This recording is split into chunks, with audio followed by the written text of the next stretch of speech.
Johanu orí Kejila láti ẹsẹ̀ kìíní títí dé ẹsẹ̀ 50.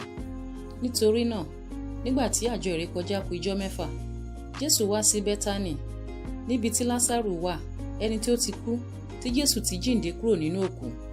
Wọ́n sì ṣe àsè alẹ́ fún un níbẹ̀. Màtá sì ń ṣe ìránṣẹ́, ṣùgbọ́n Lásárù jẹ́ ọ̀kan nínú àwọn tí ó jókòó níbi tábìlì pẹ̀lú rẹ̀. Nígbà náà ni Màríà mú òróró ìkunra nádì òṣùwọ̀n lítà kan, àìlábùlà olówó iyebíye, ó sì ń fi kún Jésù ní ẹsẹ̀, ó sì ń fi irun orí rẹ̀ nu ẹsẹ̀ rẹ̀ nù. Ilé sì kún fún òórùn ìkunra náà. Nígbà náà ni ọ̀kan nínú àwọn ọmọ ẹ̀yìn rẹ̀, Judas Iskariotu, ọmọ Símónì, ẹni tí yóò fi hàn wípé, èéṣe tí a kò ta òróró ìkunra yìí ní ọ̀ọ́dúnrún owó idẹ kí a sì fi fún àwọn tálákà. Ṣùgbọ́n ó wí èyí kì í ṣe nítorí tí ó náání àwọn tálákà, ṣùgbọ́n nítorí tí ìṣe olè òun ni ó sì ní àpò, á sì máa gbé ohun tí a fi sínú rẹ̀.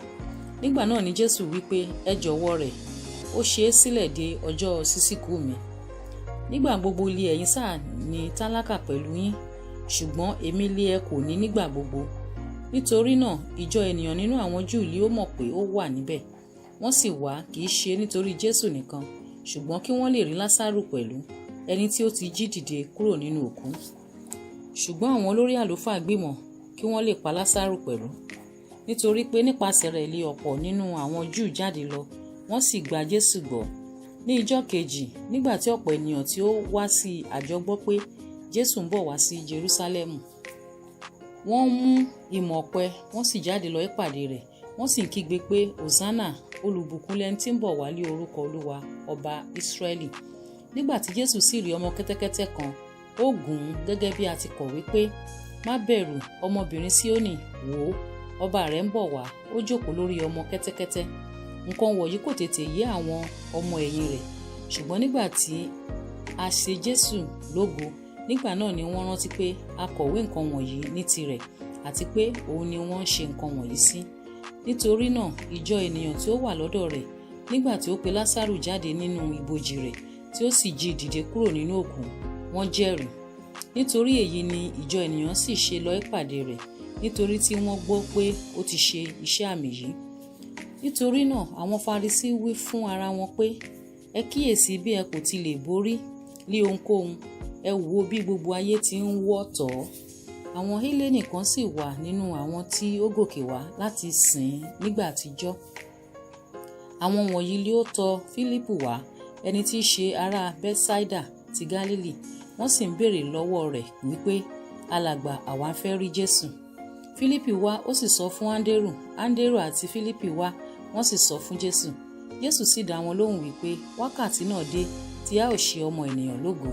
Lóòótọ́ lóòótọ́ ni mo wí fún yín, bí kò ṣe pé wóró àlìkámà bá bọ́ sí ilẹ̀ tí ó bá sì kú, ó wá òun nìkan, ṣùgbọ́n bí ó bá kú, á sì so ọ̀pọ̀lọpọ̀ èso. Ẹni tí ó bá fẹ́ ẹ̀mí rẹ̀ yóò sọ ọ́ nù, ẹni tí ó bá sì kórìíra ẹ̀mí rẹ̀ lé ayé yìí ni yóò sì pa á mọ́ títí fi di ìyè àìnípẹ̀kun. Bí ẹnikẹ́ni bá ń sìn mí, kí ó máa tọ̀ mí lẹ́yìn, àti níbi tí èmi bá wà, níbẹ̀ ni ìránṣẹ́ mi yóò wà pẹ̀lú. Bí ẹnikẹ́ni bá ń sìn mí, òun ni Bàbá yóò bu ọlá fún. Nísinsìnyí ni à ń pọ́n ọkàn mi lójú, kí li èmi ò sì wí? Bàbá gbà mí kúrò nínú wákàtí yìí, ṣùgbọ́n nítorí èyí ni mo ṣe wá sí wákàtí yìí. Bàbá ṣe orúkọ rẹ̀ lógo, nítorí náà ohun kan ti ọ̀run wá wípé, èmi ti ṣe é lógo náà, èmi ò sì tún ṣe é lógo. Nítorí náà ìjọ ènìyàn tí ó dúró níbẹ̀, tí wọ́n sì gbọ́ wípé àrá ń sán, àwọn ẹlòmíràn wípé áńgẹ́lì kan ló ń bá sọ̀rọ̀. Jésù sì dáhùn wípé, kì í ṣe nítorí mi ni ohun yìí ṣe wá, bí kò ṣe nítorí yín. Nísinsìnyí ni ìdájọ́ ayé yìí dé, nísinsìnyí a ó lé aládé ayé yìí jáde. Àti èmi, bí a bá gbé mi sókè kúrò lé ayé, èmi ò fa gbogbo ènìyàn sọ́dọ̀ ara mi. Ṣùgbọ́n ó wí èyí, ó ṣàpẹẹrẹ irú ikú tí òun ò kú. Nítorí náà àwọn ìjọ ènìyàn dá a lóhùn wípé, àwa gbọ́ nínú òfin pé Kristi wà títí láéláé. Ìwọ hà ṣe wípé a kò lè ṣàì má gbé ọmọ ènìyàn sókè, ta ní ṣe ọmọ ènìyàn yìí? Nígbà náà ni Jésù wí fún wọn pé, nígbà díẹ̀ sí i ni ìmọ́lẹ̀ wà láàrin yín. Ẹ máa rìn nígbà tí ẹ̀yin ní ìmọ́lẹ̀, kí òkùnkùn má ṣe bà lé yín. Ẹni tí ó bá sì ń rìn lé òkùnkùn kò mọ ibi tí òun gbé ń lọ. Nígbà tí ẹ̀yin ní ìmọ́lẹ̀, ẹ gba ìmọ́lẹ̀ gbọ́, kí ẹ lè jẹ́ ọmọ ìmọ́lẹ̀. Nǹkan wọ̀nyí ni Jésù sọ, ó sì jáde lọ, ó fi ara pamọ́ fún wọn. Ṣùgbọ́n bí ó ti ṣe ọ̀pọ̀lọpọ̀ iṣẹ́ àmì tó báyìí ní ojú wọn, wọn kò gbà á gbọ́. Kí ọ̀rọ̀ wòlíì Àìsáyà lè ṣẹ, èyí tí a sọ pé, Olúwa, ta li ó gba ìwàásù wa gbọ́, àti ta li a sì fi apá Olúwa hàn fún? Nítorí èyí ni wọn kò fi lè gbàgbọ́, nítorí Àìsáyà sì tún sọ pé, ó ti fọ́ wọn lójú, ó sì ti ṣe sí àyà wọn le, kí wọ́n má bàa fi ojú wọn rí, kí wọ́n má bàa fi ọkàn wọn mọ̀, kí wọ́n má bàa yí padà, kí èmi má bàa mú wọn lára dá. Nǹkan wọ̀nyí ni Àìsáyà wí nítorí tí ó ti rí ògo rẹ̀, ó sì sọ̀rọ̀ rẹ̀. Síbẹ̀ ọ̀pọ̀ nínú àwọn olórí gbà á gbọ́ pẹ̀lú, ṣùgbọ́n nítorí àwọn Farisí wọn kò jẹ́wọ́ rẹ̀, kí a má bàa yọ wọ́n kúrò nínú sínágọ́gù, nítorí wọ́n fẹ́ ìyìn ènìyàn ju ìyìn ti Ọlọ́run lọ. Jésù sì kígbe, ó sì wí pé, ẹni tí ó bá gbà mí gbọ́, èmi kọ́ ni ó gbàgbọ́, ṣùgbọ́n ẹni tí ó rán mi.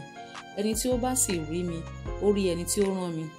Èmi ni ìmọ́lẹ̀ tí ó wá sí ayé, kí ẹnikẹ́ni tí ó bá gbà mí gbọ́ kí ó má ṣe wà ní òkùnkùn. Bí ẹnikẹ́ni bá sì gbọ́ ọ̀rọ̀ mi tí kò sì pa wọ́n mọ́, èmi kì yóò ṣe ìdájọ́ rẹ̀, nítorí tí èmi kò wá láti ṣe ìdájọ́ ayé bí kò ṣe àti gba ayé là. Ẹni tí ó bá kọ̀ mí tí kò sì gba ọ̀rọ̀ mi, ó ní ẹnìkan tí ń ṣe ìdájọ́ rẹ̀. Ọ̀rọ̀ tí mo ti sọ, òun náà ni yóò ṣe ìdájọ́ rẹ̀ ní ìgbẹ̀yìn ọjọ́. Nítorí èmi kò dá ọ̀rọ̀ sọ fún ara mi, ṣùgbọ́n Baba tí ó rán mi, òun ni ó ti fún mi ní àṣẹ ohun tí èmi ò sọ àti èyí tí èmi ò wí. Èmi sì mọ̀ pé ìyà àìnípẹ̀kun ni òfin rẹ̀. Nítorí náà ohun wọ̀nnì tí mo bá wí, gẹ́gẹ́ bí Baba ti sọ fún mi, bẹ́ẹ̀ ni mo wí.